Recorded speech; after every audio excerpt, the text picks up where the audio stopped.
con manómetro no les llega, si acaso les ajusta nada más. Y las enfermeras pues con audacia le ponen una cinta tela adhesiva y pues, con esa la aprietan. Pero eso no es correcto, para nada es correcto. Sin embargo, se llega a dar algún acercamiento a lo que es la realidad de la presión arterial cuando se trata de una hipertensa, ¿no? Entonces hay que tener en cuenta eso. Ojalá no les toque tan seguido, porque nosotros sí lo tenemos muy continuo. Las pacientes muy obesas que no se les puede registrar el dato de la presión arterial. Fondo uterino, ya sabemos la importancia que le damos al crecimiento uterino. ¿Es un restringido o es un macrosómico? ¿O es un feto que va muy bien desarrollándose de acuerdo a la edad gestacional de la mujer? Y el latido cardíaco fetal también. Con este aparatito lo podemos detectar muy tempranamente. A las 9 semanas en el consultorio lo podemos detectar. 9 semanas. Es un poquito difícil a las pacientes muy obesas, pero sí se llega a detectar 9, 10 semanas. Anteriormente nos teníamos que esperar hasta las 18 semamas en la multigesta y 22 semanas en la primigesta para poder detectar el latido con el pinar. Oye, ¿quién es que estaba? Alguien me dijo, ¿y con qué? Con el pinar. Ay, pero no me acuerdo dónde. No recuerdo dónde, en qué municipio todavía, con el pinar.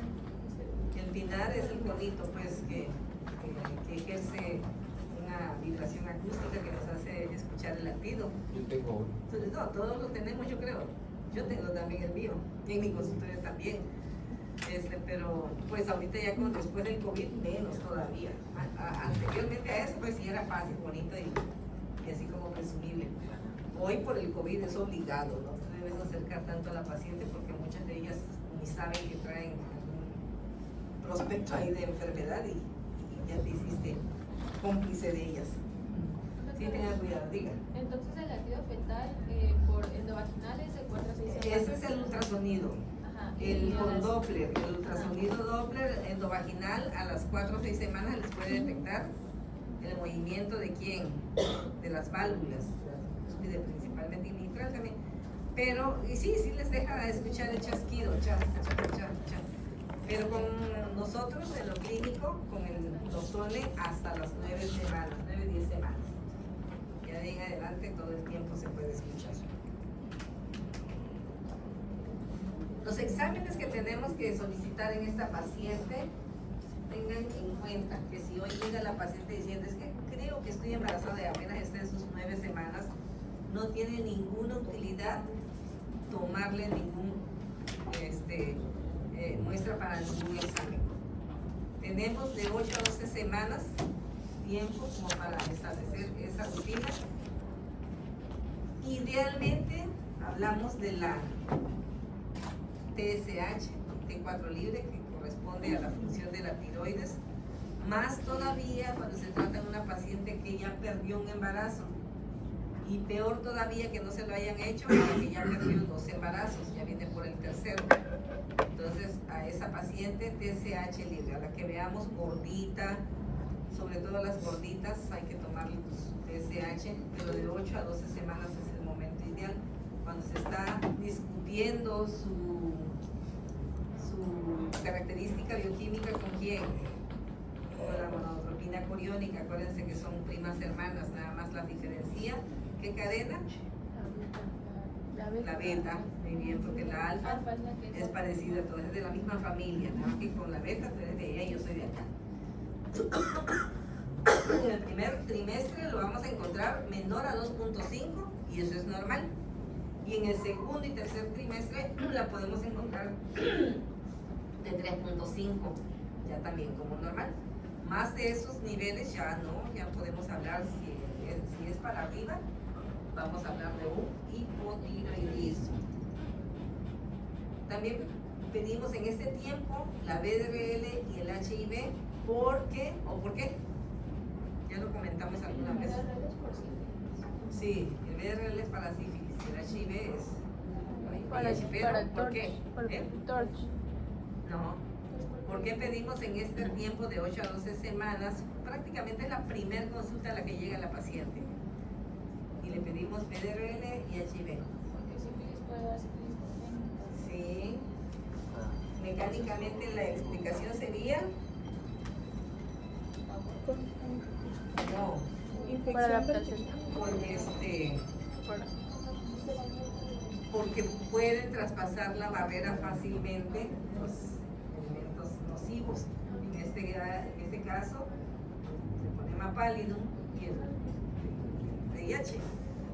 ¿Okay? Entonces, por esa razón, se tienen que pedir en este tiempo.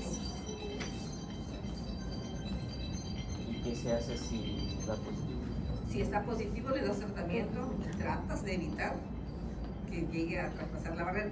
Ya después de 12 semanas, si viene positivo todo, pues ya se considera que ya nada más hay que darle en el VIH, por ejemplo, hay que darle su tratamiento pues para mantener controlada la enfermedad. Igualmente el PDRL, hablando de sífilis, se tiene que establecer bien el diagnóstico con pruebas definidas y se da tratamiento.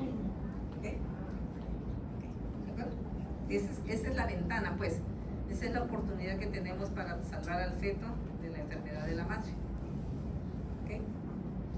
Perfil de lípidos también es muy importante. ¿En quiénes? En las pacientes muy obesas, principalmente en las obesas. Los lípidos son proteínas que se pueden elevar y las aceptamos que se eleven en el embarazo, pero siempre y cuando no rebasen 2 veces su nivel normal.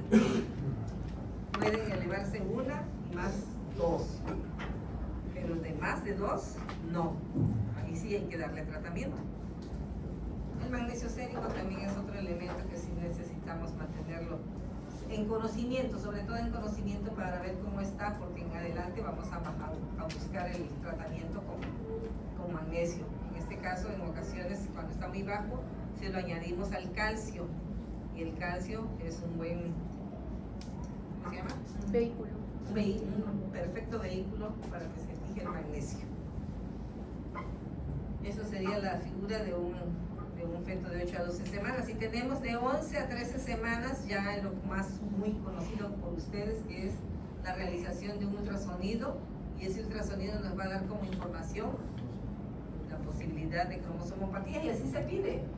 Ultrasonido del primer trimestre con búsqueda o para búsqueda de cromosomopatía. Ya es intencionado.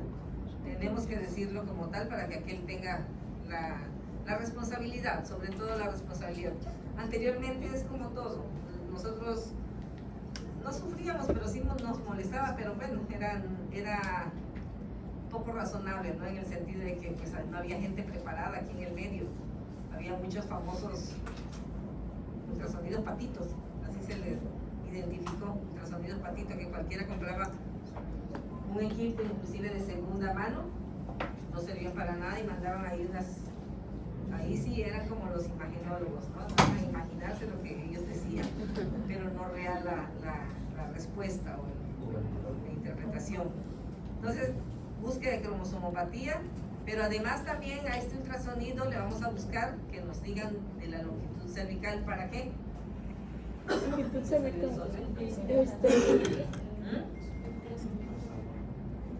¿De qué? Longitud cervical.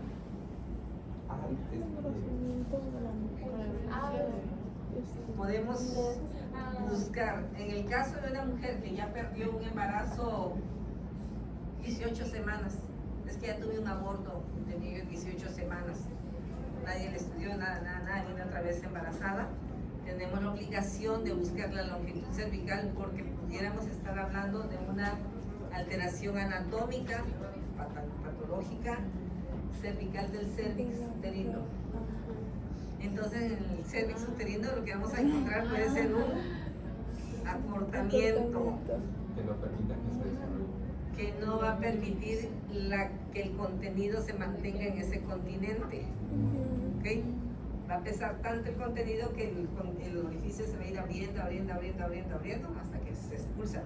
La característica de esto, como un parto prematuro o una pérdida gestacional temprana, como se le llama, o se le llamaría ahí a las 18 semanas, es que ella nunca tuvo dolores, nunca refirió dolor abdominal, obstétrico, como quieran, nunca hubo. Si acaso hace unas horas hubo un poquito de sangrado que corresponde a la expulsión del tapón mucoso. El cuello se abrió y y se abrió tanto que ya se expulsó el tapón mucoso, pero nunca hubo actividad uterina. Por el contrario, hubo relax uterino y todavía más del cervix. Entonces, la longitud del cervix, podemos decir que si el cuello está con 2.5 centímetros, mándala a su cama y con progesterona. Más de 2, menor a 2.5. Si tiene 2.5, de todas maneras dale el tratamiento, y si mejoramos las condiciones de ese cuello, pues de todas maneras con todo el cuidado de la gestación en adelante, debe de tomarse como una incompetencia ismocervical. Esa es la patología que se asocia con un acortamiento del cuello uterino. Pero el ultrasonido igual tiene que ser vaginal. En ese caso el ultrasonido es vaginal. El ultrasonido es vaginal. Ahí el de la cromosomopatía también puede ser vaginal, pero idealmente, para buscar bien precisa la longitud cervical, es vaginal, sino también el abdominal, el pélvico puede dar ese dato. Ahí sí, cualquiera de los dos.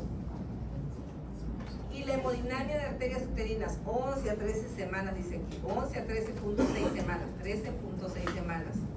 Hemodinamia de arterias uterinas. Esta es patológica cuando tiene un percentil mayor a 95. Esto es patológico. Cabe la aclaración, ¿no?, de que más de 95 es patológico. Debe estar menor a 95. Esta se hace en este tiempo, más que nada en la paciente que ya tuvo una preeclampsia en el embarazo previo. Si ya tuvo preeclampsia en el embarazo previo, hay que cuidarla al máximo, y aquí lo podemos detectar a las 13 semanas. Idealmente, anteriormente se hacía a las 22 semanas. Ya los preceptos cambiaron y ahora se ajustó a... ¿Qué estás guardando? ¿Qué hora es? Las dos. Ay, con razón. Automáticos ustedes. ¿Y la química sanguínea con qué intención? Por la respuesta, La glucosa generalmente no nos sirve aquí. Es un parámetro que incluye la química sanguínea, pero aunque sea diabética la persona, no es creíble si sale bien, si sale mal. Pero sí nos interesan los azoados, para saber en esta mujer cómo está la función renal. Cuando hay esto...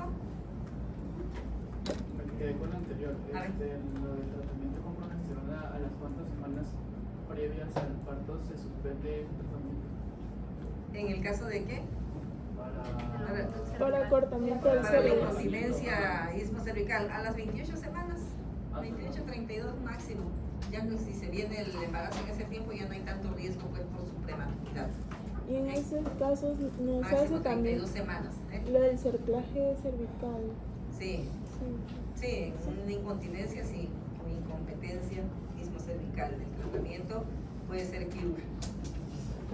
Ya también, antes era así, quirúrgico, cerclaje, había una infinidad de tipos de cerclaje. Hoy en día ya no se habla tanto de cerclaje, se habla mucho de la progesterona y reposo, Con eso nosotros hemos logrado llevar a término un embarazo sin que haya habido la necesidad de una técnica quirúrgica como tratamiento. Y la curva de tolerancia a la glucosa, también cuando el riesgo es grande, su paciente es hija de diabéticos, hizo diabetes en el embarazo previo, está muy obesa, etcétera. Curva de tolerancia a las 13 semanas. Anteriormente era establecido a las 28 semanas el tamiz. Hoy a las 13 semanas cuando hay factores de riesgo. Y ahí nos quedamos. ¿Recuerdan algo de todo lo que dijimos? Sí. Repásenlo, porque la atención prenatal es muy buena en el sentido de que es la forma como vamos a identificar. Primero a prever, después identificar y después a tiempo quitarla del camino de riesgo. Sobre todo al hijo, ¿no? Mencionaba también sobre los factores de riesgo modificables. Ah, sí, claro. En ese caso sí tenemos que tomar en cuenta los antecedentes de la paciente. Y el cambio de estilo de vida que no para eso precisamente, pero eso es en la atención preconcepcional. Ya cuando está embarazada la mujer, ya no se les ocurra, no me están escuchando ya, no se les ocurra decirle que baje de peso durante el embarazo. Que no pierda ni un gramo, al contrario, que lo mantenga que está pasada, porque los meses todavía le faltan.